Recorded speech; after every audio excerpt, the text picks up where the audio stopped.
Yeah, I'm not judging. Numbers are fewer today. I see who the real ones are. Okay, I can look around the room and I'll remember this. Make sure. Laboring on Labor Day. It's good. Certainly excited that we're 1-0.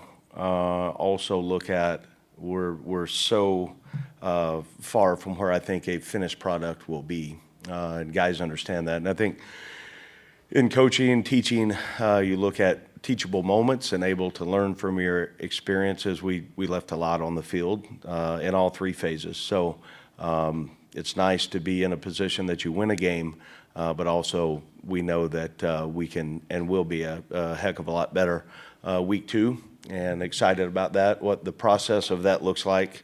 How good can we get this team from the time the game was over Saturday afternoon till this next Saturday at 7:30. So again, I want to give a lot of thanks to the crowd, and the student section was off the charts. I thought it was really great. They created energy in the stadium. The students and Ross-Ade Brigade was awesome. The band was tremendous. It felt like college football, and it's exciting, and I know our guys sure appreciated it. We've got a big challenge ahead of this week. We're talking about the opponent. I think Coach Hill is going into year 10, I believe, and got a lot of respect for him. Was a really good player, and then he's been a really good coach. And watching their film from the other night, they play really tough. They've got good players. They're coached really well. We're going to have to make sure in all three phases that we're ready to go play our A game, because I know they will be. And so we're excited about how we're going to build that this week with the plan and the playbook of the week, so to speak, in all three areas. And then at 7:30 we'll tee it up, and every game's its own story within itself. So excited for the opportunity to lead this group into week two and see the improvements on how we can make them. Barry, after the game, you were pretty immediately and specifically critical of the tackling in that performance. Just as you looked back on it and scrutinized it further with the film, what stood out, and how do you fix that going forward when I assume you're not ramping up the tackling necessarily in practice? Yeah, I think you look, we tackled well early. We hit a lull a little bit in the second quarter, and I think some of it, fundamentally, we've got to take another step or two. We've got to take, close down the space between when we're lunging for tackles, running our feet. So there's some things fundamentally that I think we can do better in that regard. It's also swarming the ball. I thought there were points of the game that we played really hard and did a great job of pursuit of the football. And there's other times we missed tackles. So, I was a little quick to judge on some of that, I think, but also know that we've got to be a great tackling team as the season continues to go on. And there's ways you do that fundamentally, obviously schematically, and then getting hats to the ball and trying to populate the ball as much as you can. So certainly that is one area of our game that we know we've got to get better, and we will. And our guys did some tackling today in practice, individual drills. So that was good to see, and I think we've got an opportunity to be a really solid tackling football team. What was your assessment of the offensive line play, and specifically what that meant for the rushing game? Yeah, I thought good at times, not near consistent enough on what we need to be. And some of that was what we were trying to establish in the throw game, and then other times, what they were giving us. But I would like for both sides of the ball in the line of scrimmage to play more consistent, and we will. We've got the people to do it, and the understanding schematically on what we're trying to do, though, we'll get where we need to be.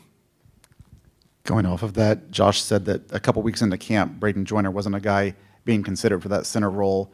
Ultimately ends up the guy that gives you the best five out there being the starting center in game one.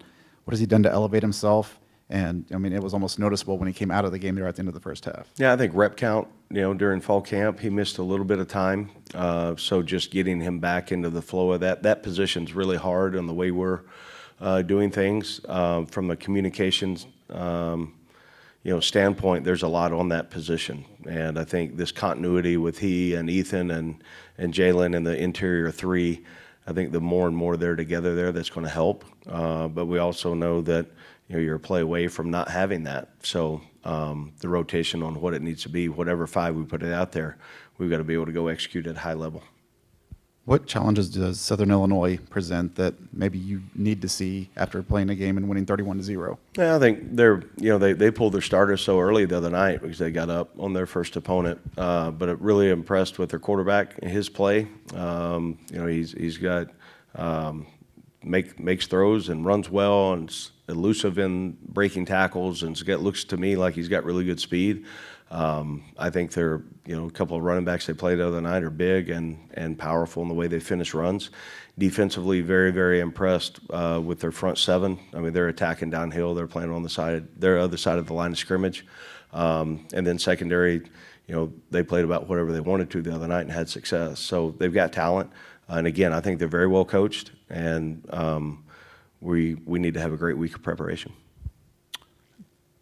Just kind of looking to throw the ball down the field in the second half, playing with a big lead. How much of that was about using that opportunity to develop that phase of the game in a live game? Yeah, I think really, and I'd have to ask Josh again. I don't remember. I think we only called 3 actual shots down the field throughout the course of the game. Some others were converted to that because of what we got defensively. So they were still, they were playing and tight in their coverage. So some of the reads ended up being down the field more than maybe what we actually called. But I think that's got to be a big part of our game, and a lot of that you're going to have to be able to set up with how you run the ball, and then that sets up a vertical passing game. So it goes hand in hand, and I think the more we can do it in practice and then feel comfortable with it, the better we'll be able to execute it on game day. Barry, I know you respect all your foes, but just your thoughts on playing in an FCS school. Yeah, I think you look at the opponent this week and you look at their history. I'm going to talk since Coach has been there. I think they've beaten 5 FBS schools, and I may be wrong on that, maybe more than that, but I recall 5 looking at him last night. He's been to the playoffs multiple times. They're ranked in the top 20 of their division. I've got a lot of respect for him, and I've been in some games, no matter what division or conference or location there are, and you end up understanding that they're a really good team, and I think that's what we're facing right now. So our schedule is set as it is. I've said this a couple times throughout the course of me being here. I've got to make sure that I get our team, no matter the opponent. It's got to be nameless, faceless, and let's go play our best ball. And so for us, the opportunity, we understand the opponent. We got great respect for them. How good can we get through the process of preparation to be better week 2 than we were week 1? You said, I think, after the game you wanted more sideline juice. What are you going to do to accentuate that? Well, I've got to educate our team on what it's supposed to look like, and I didn't do that week 1. So I learned to never assume, and I thought, there were times we started the game, it was on fire and the way it's supposed to be, and they've got to carry that throughout 4 quarters. That's their job. So I'll do a better job educating them this week, and I would anticipate that we have a better look there on the sideline for 60 minutes. I'm going to channel my inner James Shebust and ask about the punter. He looked like he may have been one of the stars of the game.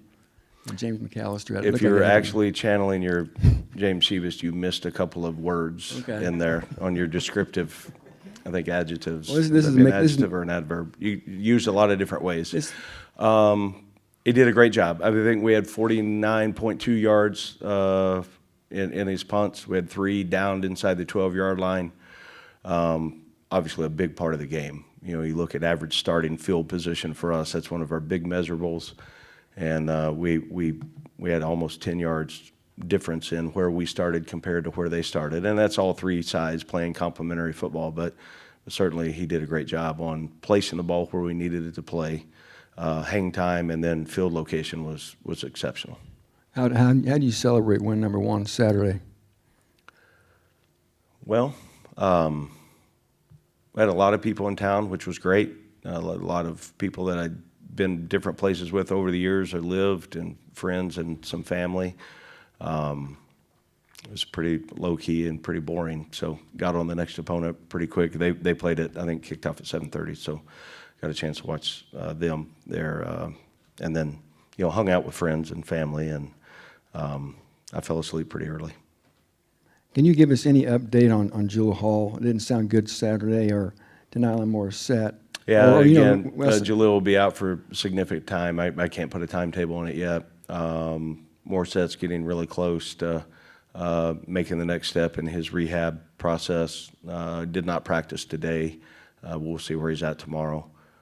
Did you ask? Well, I noticed Winston Berglund got hurt real early too on a kickoff, I think. Yeah, he did not practice today, and at 3 o'clock we've got a staff meeting, and I'll get an injury report on where we are going into tomorrow's practice.